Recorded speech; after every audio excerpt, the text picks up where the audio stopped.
Salut les amis, c'est Michel.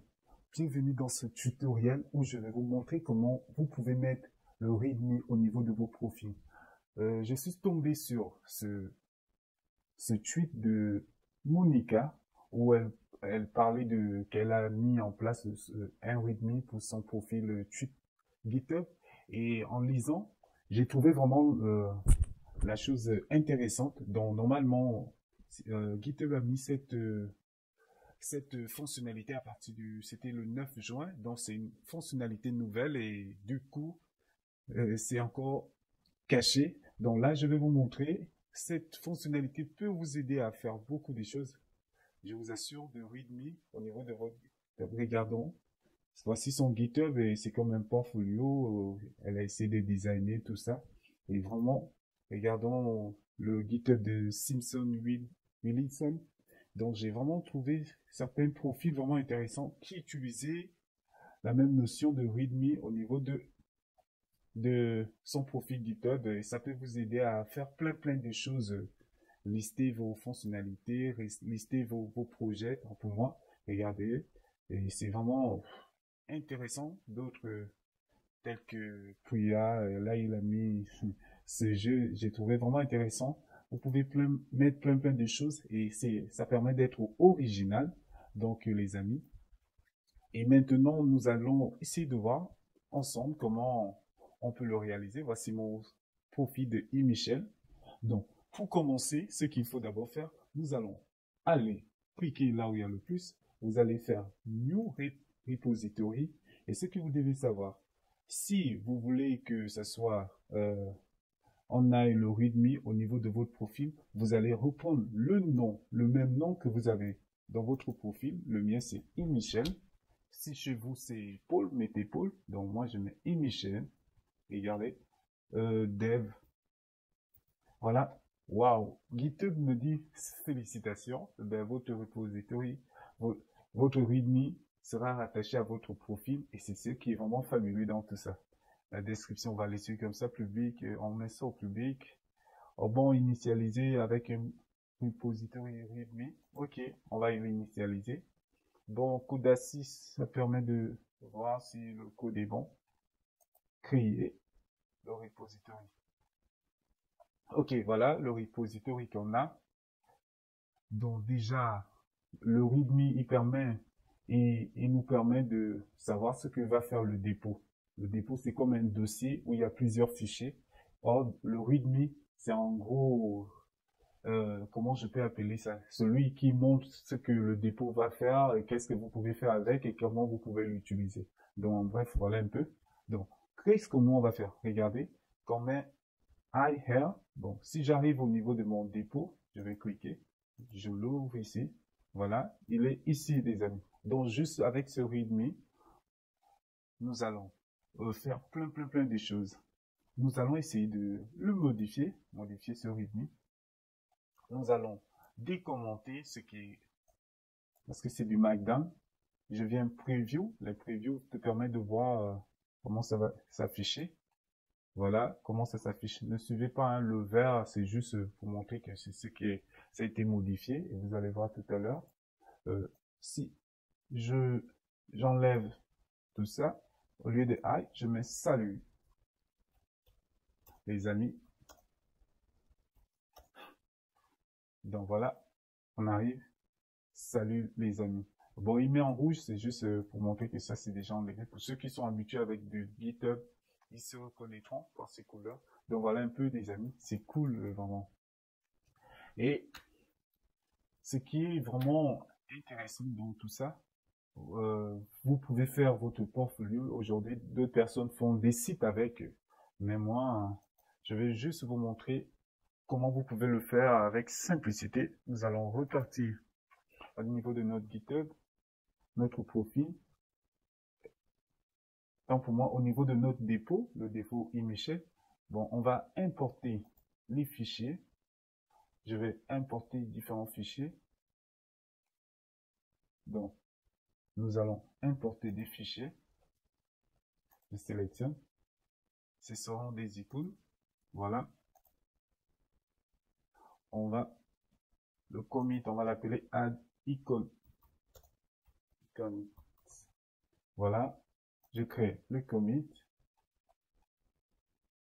Donc là, il est en train de...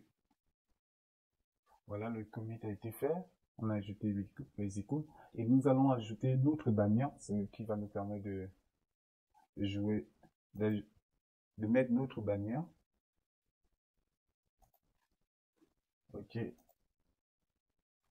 Au niveau de Michel, je vais mettre Twitter, Me. Très bien. Désolé, on va y mettre Add Banner. Add Banner.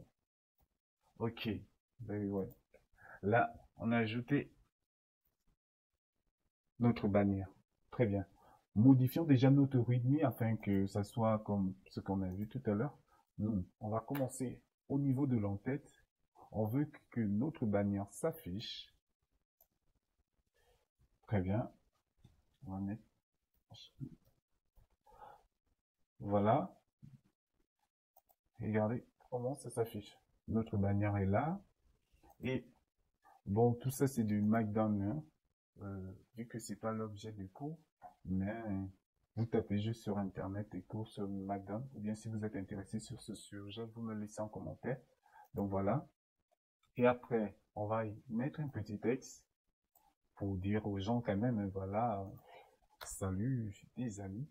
Donc, il faut laisser de l'espace. Salut. Donc, je suis un développeur full stack, etc., etc., tout ça, mais donc voilà, on va voir comment ça se présente. Voilà, les amis. Et c'est vraiment fabuleux. Donc, nous déjà, on va ajouter nos adresses mail, nos liens des différents réseaux sociaux. Bon, là, on vient à la ligne.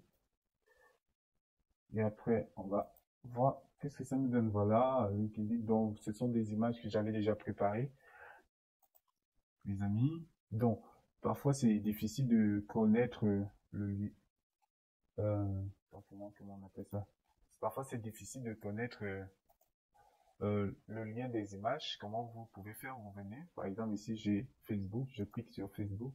Au niveau de la bannière, il me donne l'URL de l'image. Donc, vous copiez ça et après, vous venez coller au niveau de ici, source SRC. Donc, voilà un peu comment ça se passe. Et donc, voilà. Après, c'est du Markdown. Et dans le Markdown, vous pouvez aussi ajouter du CSS et du HTML classique. Donc, ça va avec. Et qu'est-ce qu'on va ajouter? On va essayer déjà de dire aux gens ce qu'on fait en ce moment. Par exemple, un recruteur ou bien d'autres développeurs vont tomber sur votre page et vous allez dire, bon, pour le moment, voilà ce que moi je fais. Par exemple, moi je dis, ce que j'apprends, travail ces jours-ci, deux points, désolé, donc deux points, je fais du PHP avancé, c'est ce que je fais pour le moment. PHP moderne, pour le moment, Symfony, Laravel, Devox et Vue.js 3. Donc voilà un peu ce que je fais en ce moment. On va voir comment ça se présente, les amis.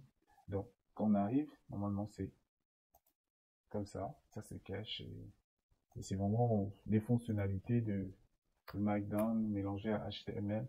C'est vraiment beau. Donc là maintenant, on va essayer de mettre des statistiques GitHub qui nous permettent de, avec des badges, par exemple ici. Bon là, normalement, vu que j'ai mis en anglais, et en français, il va toujours mettre en anglais. Je sais pas pourquoi. Et donc là, je mets user. Et pour cette fonctionnalité, vous pouvez le trouver au niveau il y a un dépôt GitHub README stats. Donc là, vous avez toutes les statistiques. On vous montre un peu comment vous pouvez l'utiliser, des issues, tout ça. C'est vraiment une fonctionnalité que j'aimais. Donc voilà, elle est là. Je viens au niveau de voir qu'est-ce que ça me donne. Donc voilà, il me donne des statistiques. Le nombre total des étoiles, des starts, c'est 23. Le nombre total des commits que j'ai eu à faire, c'est 349. Donc voilà les amis. Et comment faire la suite? Qu'est-ce qu'on peut aussi vouloir mettre en avant, par exemple, le nombre de visiteurs qu'il y a eu sur le dépôt. Et voilà. Non, bon, on va mettre le nombre de visiteurs qu'il y a au niveau des dépôts. Donc, là, on a, normalement, il y a ce dépôt aussi, qui est intéressant, qui est Visitor Badge. Donc, Visitor Badge, il va vous permettre de voir le nombre de visiteurs, par exemple, au niveau de votre dépôt, ou bien au niveau de votre profil. Nous, on va essayer de mettre le nombre de visiteurs sur mon profil. C'est là. Et là, il vous montre un peu des détails. C'est pas compliqué. C'est juste un lien. Voilà, par exemple, ce lien. Badge, ID, ID, page ID dans le nom de la personne. Là, il vous montre un exemple concret. Badge, page ID dans le nom du profil. Et après, visitor badge, Yosu, tout ça. Yosu. Donc là, j'ai fait GitHub, tout ça, nanani, nanana. Visitor badge, là, je mets Michel après. Donc, là, par exemple, il me met le nombre de visiteurs. Bon, normalement, voilà, on a 18 visiteurs sur mon profil. Après, qu'est-ce qu'il faut faire? Nous, on va déjà faire ajouter le commit. On va dire upgrade, upgrade, upgrade, on va appeler readme, readme. Très bien. Donc là, après le update readme, voilà comment ça se présente, les amis. C'est vraiment fabuleux. On va voir que le travail final, on arrive sur notre profil e-Michel. Voilà, les amis. Donc voilà, les amis, et c'est vraiment un petit tuto et qui est vraiment intéressant et qui peut aider d'autres personnes. Donc, vous pouvez faire plein de choses avec. Et il suffit seulement d'être inspiré. Donc, les amis, c'était comme ça, un court tuto et en espérant que ce tuto vous plaise et n'oubliez pas de liker, de partager et de vous abonner. Ciao.